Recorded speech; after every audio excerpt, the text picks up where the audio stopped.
Hi everyone, welcome to podcast 7, which is being brought to you by Old Head and Young Shoulders. Now Cam. Since we recorded podcast 6, you've been into schools doing your motivational bit, telling those youngsters how to be motivated, how to achieve more than they first thought possible. And I've been going into schools, helping them ask better questions about standards, about how they can help young people achieve even more. Yeah, you got a really fascinating job, to be fair. We both have. We're lucky people, Cam, but this isn't about us. This is about people out there who might have questions, issues. Has anybody contacted you with any issues? Well, quickly, what you just said, and it's not about us, that actually just reminded me of something. Right. So, I was at a school, and somebody who actually employed me to come to the school, it wasn't a school, it was like an organisation who booked me for this school event. And the one person who booked me said to me that he would like to do something similar to what I do. And to be fair, he had a great story. Yeah. But he said, I'm not too sure whether I could stand up and talk about myself in front of people. And I said, well, it's kind of bizarre because doing what I do, you probably think that I've got a huge ego and I'm full of a huge amount of pride. And if you think that, you're correct. Now I'm joking. But the truth is, I said to him, and I was actually surprised with my answer, I kind of said to him, but you have to realise that you're not doing it for yourself. You're not speaking for yourself to make yourself feel better. What you are doing is you're doing it for them. And if you've got a story to share, knowledge to share, wisdom to share, then share it. But remember, they're not judging you for standing up there and talking about yourself. Sure. You are doing it for them. And I think that's why it's so important, because when I get out of bed in the morning, if I'm not feeling it, which is going to be a little bit about the question I got on my phone today. If you're not feeling with it, if you're struggling... Little teaser there. Yeah, if you're struggling, then understand that is normal. But I don't do what I do for myself. I do it for my family, my friends, and of course the people I inspire on a day-to-day basis, or the people I try to inspire.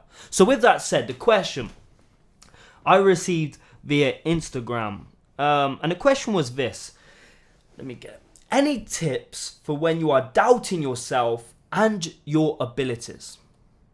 Shall I repeat it? Say it one more time, because they might not have caught it. Any tips for when you are doubting yourself and your abilities? Well, I'd say welcome to the human race, because we all have that. And it's a killer. Surely you don't doubt yourself, Peter. We all doubt ourselves. And having a lack of self-belief is like driving around with a handbrake on. It's really going to wreck your journey.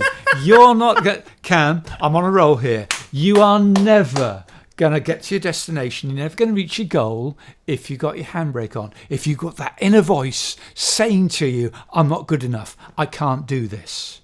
So that's what I'd say to start with, is that let go of that handbrake. How? We're going to help you now. Few tips. Where would you start? Now I'm chucking a curveball at you before we begin. Okay, go on then. He does this all the time. When might not be never, has self-doubt ever nearly killed your dream or your dreams before? Oh, daily. Absolutely daily. Daily? Yeah, you're always thinking, there's a bit too much sharing here, but I think anybody always is asking themselves, am I up for this? Can I do this? You might dismiss it very quickly. You might answer the question very quickly, but all the time you're testing yourself. Because you're always pushing yourself. You're always wanting to do more. So all the time you're having to reinforce with yourself that, I can do this. Yeah, I'm up for this. But is there one thing?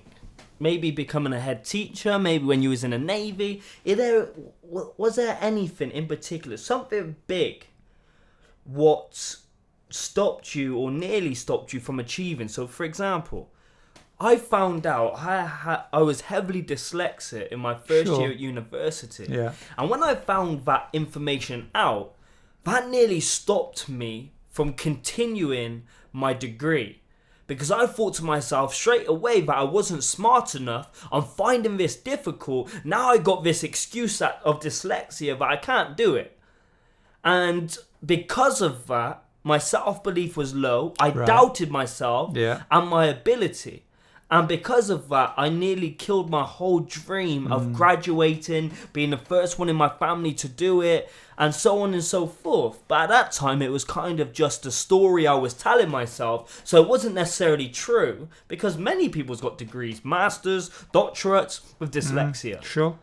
But that was a time for me where my dream of graduating, or that one dream, nearly got killed, really, because of self-doubt. And you turned it around. So what did you do? Tell me a couple of practical things that you did. And that's the third time this morning you've mentioned stories as well. Come back to that later. Okay, we talk a lot about having a big goal or dream, but really the main thing is just starting small.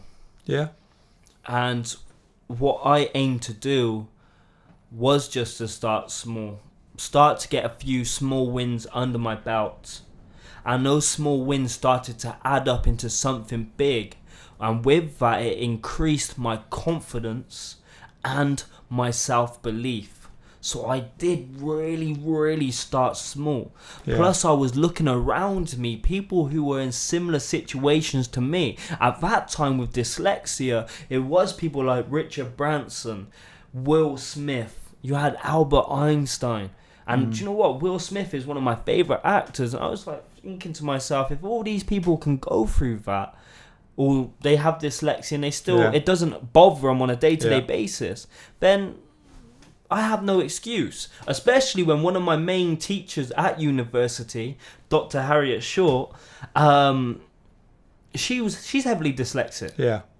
So I've just heard you talk about, and this is what Cam's tip is to begin with, is to celebrate small achievements, because they build up like building a wall. You just do it brick by brick by brick. And after enough time, you'll be blocking out the self-doubt. So celebrate your wins, your small gains. Do you ever visualize yourself? If you're faced with a challenge, can you actually almost play a movie in your head in which you see yourself doing that? You've got a challenge around the corner.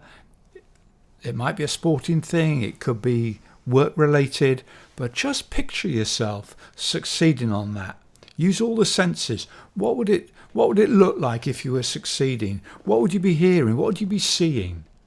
So create a movie. You've talked about stories. Create a movie in your head where you can see and watch yourself succeeding. Athletes use that a lot. Even including who's the Michael Phelps, is it? The To swimmer, see, right? The American swimmer. Yeah, I don't know sure. how many gold medals he's won. He always spoke about visualization. Yeah.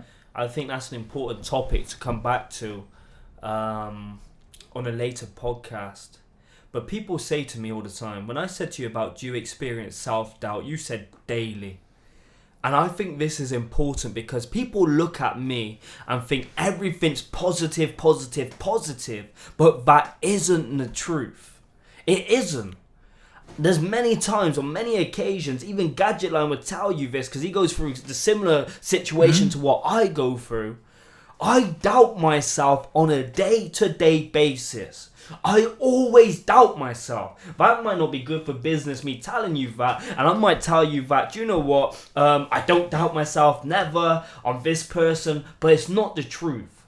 One thing I do not doubt is my end goal. Yeah, absolutely. I know I'm going to get to where I want to get to. I will not quit until I get there. However, one thing I do doubt is how I'm going to get there. Yeah, sure. Does that make sense? My steps on a day-to-day basis, I doubt. But there's one thing in my mind. My self-belief is that I will get there, and I think that comes down to it doesn't matter how long it takes, what I need to go through. I'm committed and I'm going to do it anyway. There's something here about self-sabotage as well. Okay. There's something here around you want to achieve something, but self-doubt creeps in all the time, and before you know it, you start listening to that inner critic, to that inner voice, and you start falling into bad old habits. It's self-sabotage. You need to recognize it, and you need to be really, really wary of giving into self-sabotage. The other thing that you said earlier on was about how you feel doubt on a daily basis. I said the same thing earlier on. If you're out there, folks, and you're like us and you are feeling doubt on a daily basis, please don't make the mistake of assuming that everybody else is finding life really easy. True. It's just not true. We are all fighting a daily battle. We sign off every time, don't we, with work hard, And be nice. Yeah. And one reason why you ought to be nice is because everybody is fighting a little daily battle inside themselves. They need your help. They need your support. So being kind is all about, for me, helping people have faith in themselves. I have total faith that you are going to achieve great things. I have total faith that I'm just going to go on. I haven't finished achieving yet. And I know that the person who messaged you, if they can beware of self-sabotage, if they can be kind to themselves, if they can visualize success, if they can celebrate those daily achievements, they'll be taking the handbrake off. They'll be flying. I'm mixing my metaphors. They'll be driving, actually, but you know what I mean. And there's no secret. You are going to feel unmotivated. You are going to experience self-doubt. There's no secret. You will. That is life. We all experience it. These people you might see on Instagram, on the TV, they experience it too. But do you know what? The trick is to still continue regardless of experiencing those emotions and those feelings. We need to learn to overcome that on a day-to-day basis. And I believe we overcome that through habit. We talked about it a little bit before, and I'm not going to go into much detail now. But the habit I'm talking about is regardless of how you feel, if you have that plan in place, the positive habit you have is to still continue to follow the path you have set. Continue to stay on the exact same journey. So if you feel rubbish about yourself, you feel down, regardless of that, you are still moving forward, which I think is crucial. So even if I wake up in the morning and I don't feel up for it, I'm still in the habit of getting up, getting Lola up, taking her to school, doing my office work, going inspiring. Regardless of how I feel, I am still in the habit of doing it. So really, this self-doubt, this lower motivation, it actually doesn't stop my progress. Yeah. The person who messaged in said, any tips? We haven't rehearsed this in any way, but can we just give a practical demonstration of one tip? So work with me on this, Cam. Trust me. Okay. Cam, I'd like you to think of one thing that you want to achieve in the future. What would it be? To write a book. To write a book. Okay, folks, so here's a practical demonstration. Cam, frustrated author, wants to write a book. Cam, tell me, please, about the things that Actually, I want to change my example. Cam, of course you can change your example, Cam. Okay. D2R Academy, Dreams to Reality Academy, which we have come in, which is going to basically change and shape things for the younger generation. And if they apply everything we teach, they will go on to be successful. Okay. Rather a lot of words, but it's a great goal. Okay. Okay. So you've just heard what Cam's goal is. That Dreams to Reality Academy. Cam, that's the goal. Tell me, please, the things that might stop you achieving that, the things that might frighten you, that might sabotage it. Okay. What are you worried about? Making it public. Just the very first release date of putting the videos, the website, and everything out there. Making it public. What else? And not bringing in the people I wanted to. Any others? Any other doubts? Any other fears? The fear of... No! You stop that. You cut. Right, folks, I'm in roll here. What you do the moment that all your doubts come in and you start thinking, I've got this doubt, I've got that doubt, you close off that conversation. In your head, you shout to yourself, no, I'm not going to listen to those doubts. I'm just going to cut them off. Now, I was taught that he thinks I have just lost the plot. But I learnt that technique from Adam Walker, the swimmer. He was faced with a huge ocean swim, and he went and worked with a hypnotherapist, with all sorts of sports psychologists, who said to him, what are your doubts, what are your fears about this swim? And he started talking about jellyfish, currents, this, that and the other. And the guy slammed into him, no. So every time that he was on that swim and that he started doubting himself, he would close off that conversation. He wouldn't allow that conversation to start in his head. So when you're turning the Dreams to Reality Academy into a real thing, every time those doubts crowd in, ignore them, shut them off. Just like that, bring down the guillotine. You will not let self-sabotage and self-doubt wreck it. Amazing. Try it, folks. But then, do you replace it with anything? You're saying, no, don't accept it, don't listen.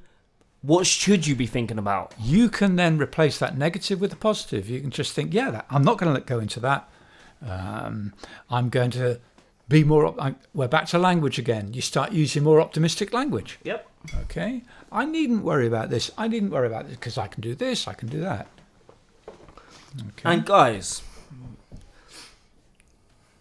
young shoulders here. I just want to not end essentially, but I really want to get something off my chest, and I think it's so important. If you are at home and you are struggling, if you are at home and you're struggling to find a way to progress, you don't know what your goals is, you don't know what your dreams are, you're struggling to fit in your new job, in school, you're struggling to get that promotion, you're struggling to get in shape, understand this, that you can do it. If you don't believe in yourself, then understand that we believe in you. We wouldn't do this if we didn't. You have to understand, we don't make no money off of this. We actually pay money and spend money. Don't we?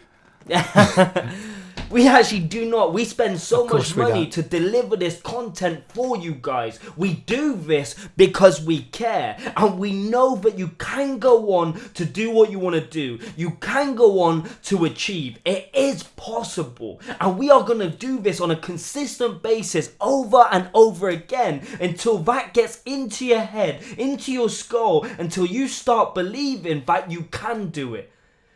Because you can. And the reason why we're going to keep doing this is because repetition is the mother of success. I believe in you. Old head over here, and I mean he's old. He's been around the block a few times. He believes in you. You say the nicest things, Cam. You said language. He believes in you. And honestly, from the bottom of my heart, the last thing I really want to see from you guys is to quit. And to give up on your goals and dreams, because it only takes literally a flick of a switch to turn things around. So don't doubt yourself. As Peter said, shout at yourself. No, cut it out. Think positive. Have a plan in place, and let's do everything we can to make that happen. Cam's right. We have faith in you. You can do this. You can turn it around. You can take the handbrake off. You will. You are going to achieve fantastic things. It's so exciting. You can do this. And we're not... If you watch our podcast, the other episodes, you will understand that we're not just trying to tell you things to make you feel better. We look at things as they are, Absolutely. not necessarily just positive, just as they are. Because when we start looking at the real deal, the facts right in front of us, only then we can progress. So understand, right? I work with a lot of people. You do too. And you've been a head teacher for years. Now you're going around working with many schools, many teachers. So we know what we're talking about. And we're here for you guys. So before we wrap this up anyway, I got another question I want to ask you. Just know that we are here for you. You can reach out on Twitter, all the information, our website, you name it. All the information is below this video or on iTunes. Click it, send us a message. We will respond. But Peter, before we wrap this up, what would be one final thing you'd want to share with our viewers, with our fans? What's one final thing you'd want to share? One thing I'd say is we all have self-doubt. We've given you some tips on how to get rid of it. But don't be frightened of failure. It doesn't matter if you fail. You just pick yourself up and you go again. You fail forwards. You fail better every time. So failure isn't the end. Failure is just an opportunity to get better and better and better. And eventually, those repeated failures, that is what turns into success. Okay. So you can't lose. Just make sure that you go out there and have a go. The only sadness would be if you don't even try. Because if you try, you will learn your way forwards. So finally, any tips for when you are doubting yourself and your abilities? Yes, my tip would be to watch this podcast. Okay. But anyway, Peter, thank you. Thank you, Cam. It's been a pleasure. Thank you, people listening, and we hope that's been useful to you. We've got loads more planned. It's going to be exciting. This was episode 7 of our podcast. Make sure you tune in for episode 8. So good luck. Get rid of that self-doubt. That's enough from Old Head. Young shoulders. And remember to work hard. And be nice.